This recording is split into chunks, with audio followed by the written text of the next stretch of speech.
Assalamualaikum warahmatullahi wabarakatuh. Baik, sebelumnya saya ucapkan terima kasih kami dari kelompok 1 yang akan mempresentasikan apa sih itu rasio likuiditas dan juga manajemen aset.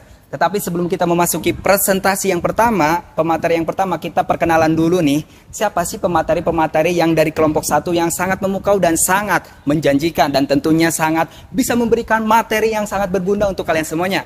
Oke, untuk pemateri yang pertama kita, mari kita perkenalkan terlebih dahulu. Yang pertama, perkenalkan, nama saya Syifa Salsabila dengan NPM 2312119006M. Saya Dea Prawitasari dengan NPM 2212110037. Oke, dan ini? Saya Nindya Ajeng Pramudita dengan NPM 2212110143. Saya Fikrato Zakia dengan NPM 2212110003. Oke, dan saya Hilman Hidayat dengan NPM 2312119002M yang akan memberikan presentasi materi yang pertama, yaitu apa sih itu pengertian rasio likuiditas. Untuk itu, mari kita lanjut ke pemateri yang pertama.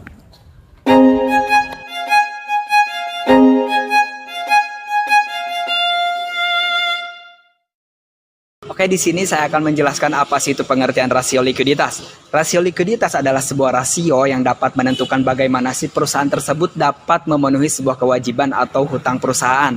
Dapat diartikan juga rasio likuiditas adalah sebuah gambaran posisi kas perusahaan di mana perusahaan tersebut apakah mampu membayar sebuah kewajiban hutang perusahaan dalam jangka pendek.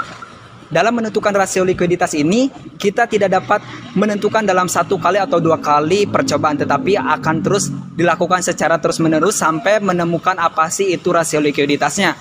Di sini stakeholder dapat menentukan bagaimana rasio likuiditas perusahaan tersebut dan dapat melihat bagaimana perusahaan tersebut untuk kedepannya.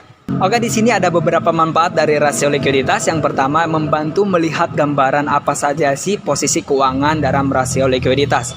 Kemudian yang kedua, kita dapat mengetahui kekuatan sebuah perusahaan tersebut. Yang ketiga, dapat menunjukkan aset-aset dalam perusahaan. Dan yang keempat, dapat menunjukkan seberapa besar ke sebuah perusahaan tersebut dapat memenuhi sebuah kewajiban atau hutang perusahaan tersebut. Oke, kenapa sih rasio likuiditas itu sangat penting bagi perusahaan? Tentunya yang pertama, rasio likuiditas itu dapat melihat kemampuan perusahaan dalam memenuhi sebuah kewajiban atau hutang perusahaan tersebut. Kemudian yang kedua, bagaimana perusahaan tersebut layak untuk memberikan investasi. Dan yang ketiga, bagaimana perusahaan tersebut layak dalam kredit. Oke, mungkin cukup sekian yang dapat saya sampaikan. Selanjutnya saya serahkan kepada Syifa.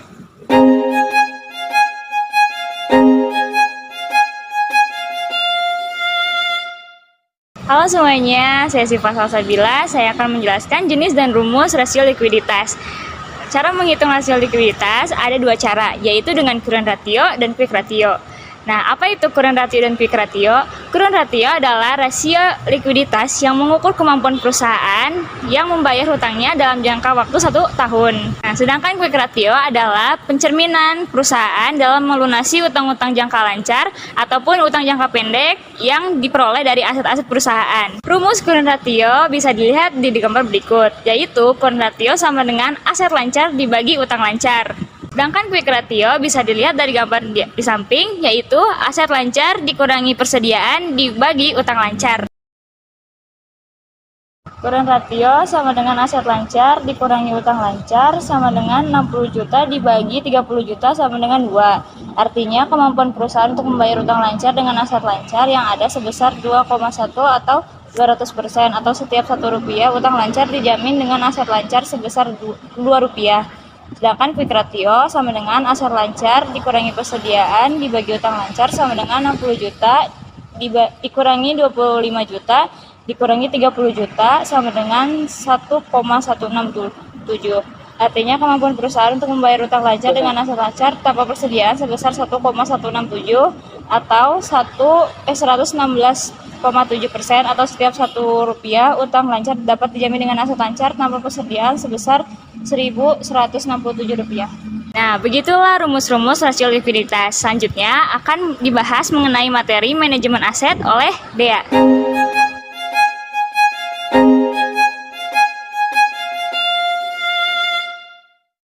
Di sini saya akan menjelaskan materi selanjutnya, yaitu rasio manajemen aset. Rasio manajemen aset yaitu untuk mengukur seberapa efektifnya perusahaan mengatur atau mengelola asetnya. Rasio ini bisa dilihat dari setiap jenis aset yang terlihat wajar, terlalu tinggi atau terlalu rendah jika dilihat dari penjualannya. Jika perusahaan mengakuisisi, Alia dan perusahaan lainnya harus mendapatkan modal dari bank atau sumber lainnya. Jika perusahaan memiliki banyak aset, maka modal yang dibutuhkan sangat besar dan laba tertekan. Di lain pihak, jika terlalu rendah, penjualan yang menguntungkan akan hilang. Nah, yang sekarang tujuan dan manfaat rasio manajemen aset bagi perusahaan. Yang pertama, untuk mengukur berapa lama penghitungan selama satu periode atau berapa kali dana yang ditanam dalam piutang diputar dalam satu periode.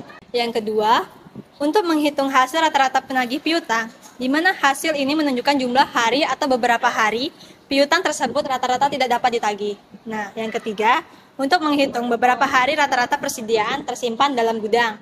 Keempat, untuk mengukur berapa kali dana yang ditanamkan dalam modal kerja berputar dalam satu periode atau beberapa penjualan. Nah, selanjutnya akan dijelaskan oleh Ajeng.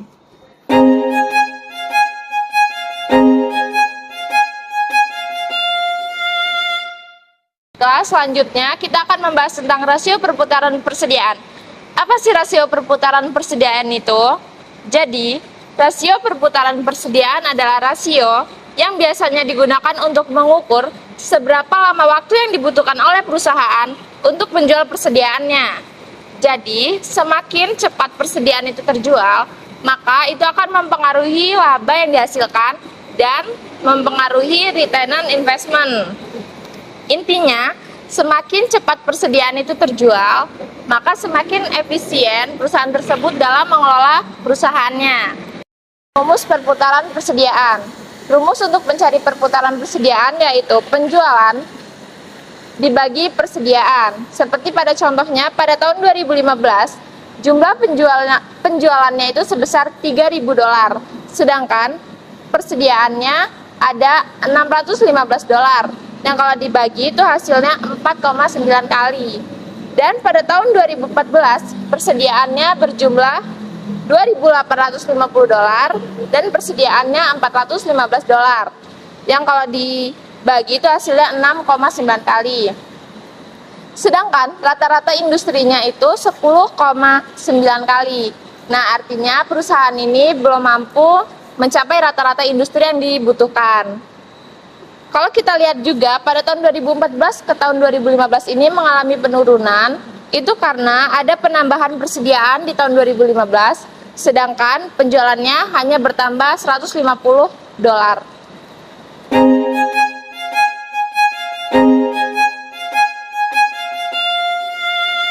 Di sini saya akan menjelaskan tentang kesimpulan rasio likuiditas.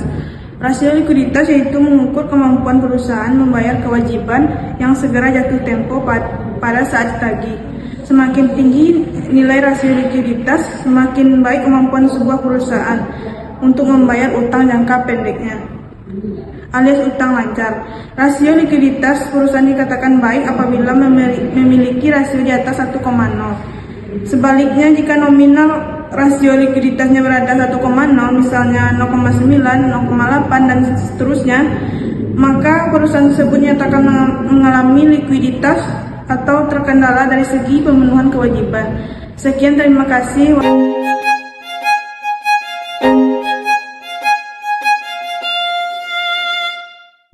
Oke, sekian dari kami. Terima kasih. Wassalamualaikum warahmatullahi wabarakatuh. See you.